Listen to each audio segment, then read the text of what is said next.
Ndabashimiye ndabahaye kaze muri kino kiganiro mugira neza kugikurikirana kandi ndasaba Imana ngo ivugane namwe ikore ku mitima yanyu ikabura ubwenge bwanyu ibahishurire ivyo yifuza kubahishurira. Ngira mbandanye mvuga ku kibazo navuze ko mu kiganiro c'imbere y'iki kibazo kivuga ngo mbega ukwizera rukristo la foi chrétienne n'umuti w'ingorane z'abantu canke n'isoko y'ingorane. Kuba tashoboye gukurikirana ikiganiro c'imbere ibi vyatewe nuko hariho abantu bavuga bati ibihugu vyo muri Afrika bikenye kubera bigwiriyemwo abakristo. Kuko ibihugu bitarenga abakristo benshi nivyo usanga biteye imbere. Mbere hari abavuga bati nk'ibi bihugu vyo mu kigobe c'abarabu nta usanga abakristo ari bake cane mugabo raba birateye imbere. N'ibihugu vy'abazungu vyinshi birimwo abakristo bake. Ariko naravuze ko umuntu atofatira kuri ivyo gusa kugira ngo ace afata ingingo ko ico ni kibazo kiri mu rusobangane rw'ibintu vyinshi. Naranerekanye yuko ivyo ijambo ry'Imana ryigisha mu vy'ukuri tubigendeye bigira ingaruka nziza ku gihugu. Nashaka nshimangire ijambo kumbure ryo nadufasha gutahura neza ico nshaka kuvuga muri kino kiganiro. Ijambo rivuga ngo iyo umugwayi ahawe imiti canke yandikiwe imiti n'umuganga agaheza iyo miti ntayifate canke akayifata nabi ntayifate nk'uko umuganga yabimutegetse hanyuma agapfa, mbega urupfu rwiwe gobazwa iyo miti, gobazwa uwo muganga canke uwo mugwayi niwe yorubazwa? Umuti ntushobora gukiza umuntu atawufashe. Iyo rero umuntu apfuye kubera atafashe umuti ntidushobora kuvyagiriza umuti, ahubwo uwo mugwayi niwe yokwagirizwa urupfu rwiwe. Nkuko nabivuze, aba bantu bazazanirwa kubera babona inyifato z'abakristo kumbure zitabereye, nivyo barafise aho babikura. Baravuga bati igihugu kirimwo abakristo benshi ariko kandi ntigihinduka. Amanyanga, igiturire, ibintu vyo gucisha ku ruhande, la tricherie, akarenganyo raba mu masentare.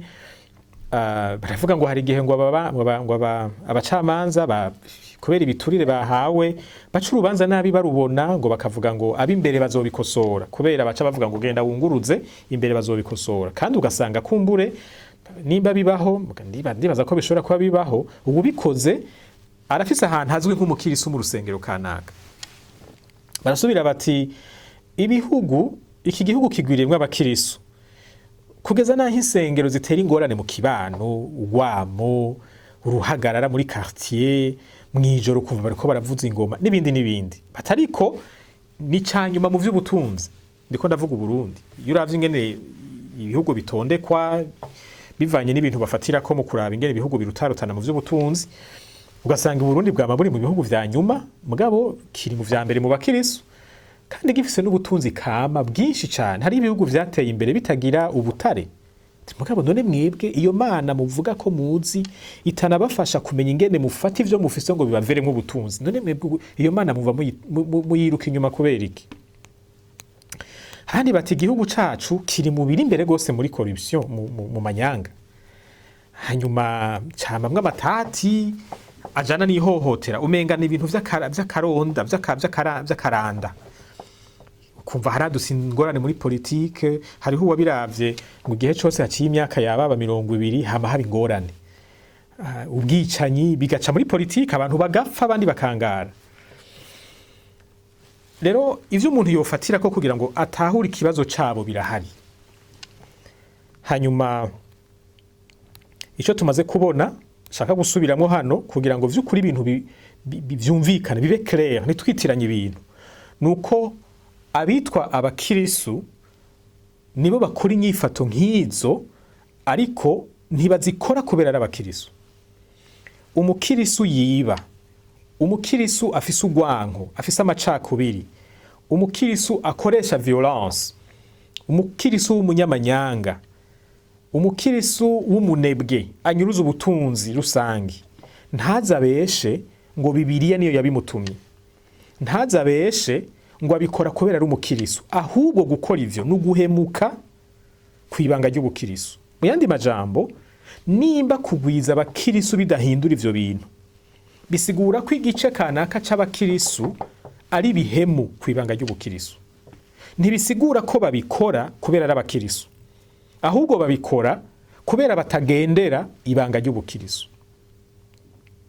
Aha rero niho numva none afatira kugira ngo sabe abakristo bagenzanje, kugira ngo ibi bibazo abantu babaza basuzugura ukwizera rukristo ntitubisuzugure kandi ntitubifate minenegwe, ni ibibazo bifise aho bifatira. Hanyuma kuba hariho abamaze gutangura kubibaza vyerekana ko ingorane igeze kure. Ingorane igeze kure kandi biradusaba ko twebwe twumva inkurikizi zayo, tugira ico dukoze. Kuko ibi bibazo bidatorewe inyishu, abantu bakagera ahantu babona bati bwa bundi ukwizera rukristo kuzana umugisha ku gihugu. Nitutahindura uko abantu babona ukwizera rukristo, hazogera igihe haza urunganwe ruzokwiyamiriza ukwizera rukristo.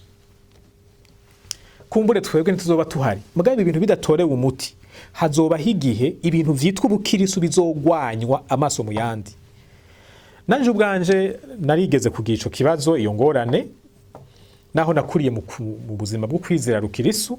Hari igihe nagize ikibazo ndavuga nti mbega vy'ukuri ibi bintu vy'ubukristo ni ikintu c'ukuri, ni ikintu kizima canke ni ibintu vyo kudusamaza gusa.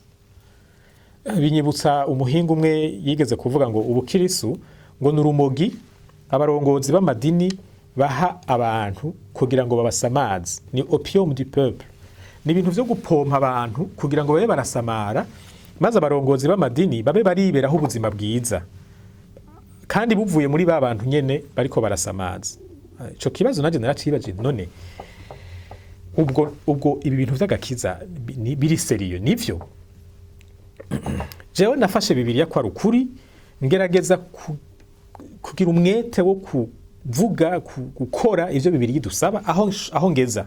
Ico gihe nari nkiri muto, sinatahura ibintu vyinshi cyane, mugabe ivyo natahura nagerageza kubigenderako. Nimba Bibiliya ivuze ngo ntimukibe, mukorere mukuri, je naca numva yuko gutirisha mu ishure ntavyemerewe kandi ngaca ndabireka. Mugabo ngize gutya nsanga hari abakristo bagenzanje banka abandi babaziza ubwoko, bafise amacakubiri pe yeruye, batabivugira habona, mugabo iyo bari hagati yabo usanga bafise amacakubiri. Numva biranyobeye, kuko je narinzi ko abantu bose baremwe mu ishusho y'Imana, kandi niko ijambo ry'Imana rivuga. Narinzi ko ijambo ry'Imana ridusaba gukunda abantu bose. Sinumva rero ngene umuntu yanka abantu atari kibi bamukoreye abaziza ubwoko. Mbere narumvise n'abantu bakoresha Bibiliya ico gihe mu gusigura amagorwa y'abantu banka, cane cane abantu baba barahunze igihugu hari mu myaka ya 90, bakavuga ko bari ku muvumo wa Kayini, ngo bajya bahunze kubera Imana yarabavumye bazopfa bayerera, ntibazokwigira batekana, kandi bahunze bariko barahigwa. Ndavuga nti none ko Yesu nawe yahunze, none nawe yari ku muvumo wa Kayini?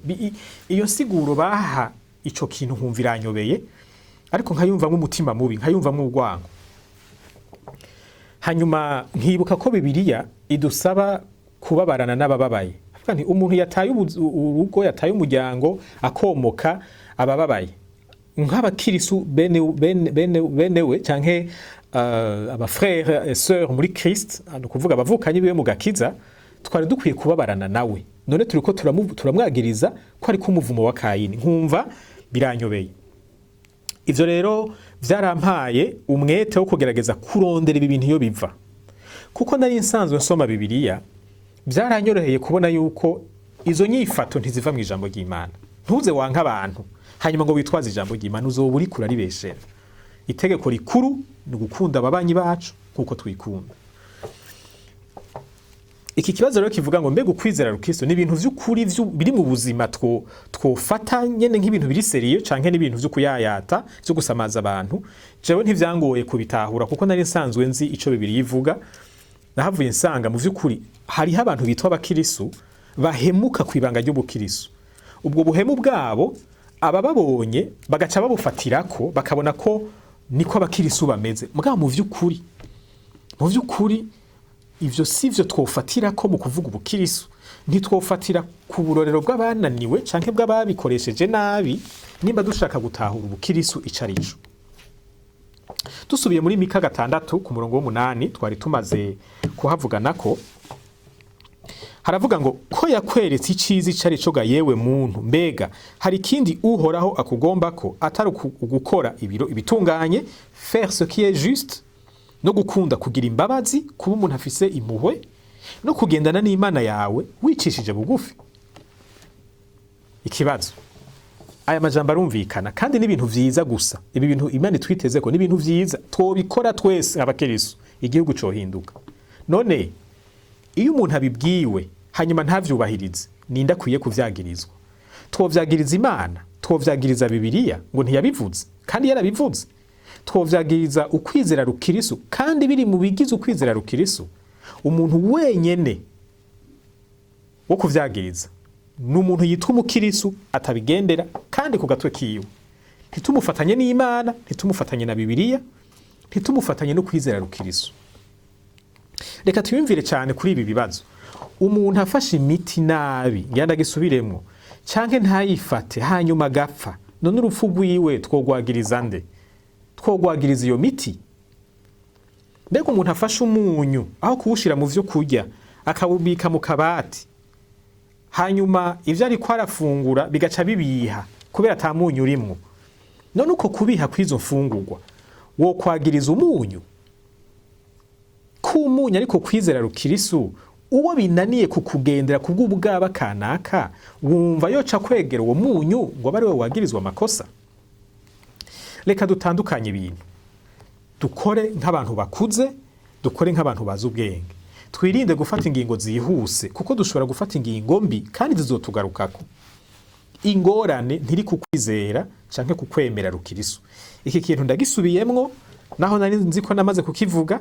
Nimba wewe ufise ikibazo ku kwizera rukristo kubera inyifato wabonye mu bantu b'abakristo uzi, iyo ngingo wafashe siyo. Ukwizera rukristo siko gutera iyo ngorane. Ingorane ituruka kuri abo bantu nyene. Nuko hari abantu bitwa ngo n'abakristo ariko ntibagire ishaka ryo kubaho nk'abakristo mu buzima bwabo bwa misi yose. Kumbure kuko batigeze bakira agakiza. Erega bajya bitwa abakristo harimwe bari mu bikino gusa, harimwe bariko ababigiye kugira ngo banyegeze amanyanga yabo, mu bizigire babahende vyoroshe bitwaje izina ry'ubukristo. Hariho umuntu aja mu rusengero afise amakarikire, afise ibintu yakoze ashaka gushikako. Umuntu nk'uwo azogumana inyifato z'abapagani. Abo rero nibo baca bakwegera n'abakristo bukuri. Abo rero ntimubafatireko kuko nakarorero kabi. Hanyuma hariho n'abandi bakiriye agakiza vy'ukuri ariko batashoboye kwigishwa neza, baca batahura ibintu kutariko, bica bigira inyifato mbi, bica bigira ingaruka mbi ku nyifato zabo. Kandi washaka jewe na wewe nk'abakristo hariho n'ikibazo ngaha gica kidutumbera. Mbega jewe mpagaze hehe? Mbega wewe uhagaze hehe? Uri mu bantu bafise inyifato zituma abatazi Imana bakunda ivy'Imana iyo bakubonye, canke uri mu bantu batuma iyo abatazi Imana bakubonye baca basuzugura banka ivy'ubukristo? Biradusaba cyane ko twiyubara kuko iyo dukoze nabi biragira ingaruka cyane kuvyo tuvuga ko twemera. Hariho ijambo riri mu gucura intimba igice ca 3 umurongo wa 40 nashaka ko dusangira imbere yo kurangiza kino kiganiro. Iryo jambo rivuga ngo nimuze tureke ingeso mbi zacu, twigenzure, ducurure imitima yacu, turabe ibibi biri mu mitima yacu, maze tugaruke kuhoraho tumusabe imbabazi. Ndabasabe bakristo umwe, nimuze tureke kugora abantu, tubazimiza, tubereka akarorero kabi. Nimuze ico tuvuga ko twizera tukigendere, kugira ngo naho tutovuga, naho tutosigura, abatubonye babone vya bindi twari gusigura. Mureke kuvuga ngo turabera, ngo turagororotse, mugabo mu ngeso zacu hagaragaramwo ubupagani. Kuko nabivuze kuba umugororotse 100% ntibikunda, ariko haba ubudasa. Kandi iyo tunaniwe turondere kunesha, dusabe imbabazi Imana, ntitubibemwo ngo bibe ivyo abantu bafatira ko mu kuvuga. Bavuga ngo ujya munyamanyanga, yavuze ngo umuntu n'umunyamanyanga, no kuvuga ko ntiyabeshe rimwe, ntiyatanze igiturire rimwe, ntiyagize amanyanga rimwe, nibwo buzima bwiwe. Nimuze duhindukirira Imana, twitwararike kubaho ubuzima buyihesha icubahiro. Ndazi ko bidashoboka mu nguvu z'umuntu, ariko iyo hari ugushaka no gukorana n'Imana birashoboka. Imana ibakomeze, Imana ibahezagire, dushobore kuba abantu bayihesha icubahiro mu mibereho yacu.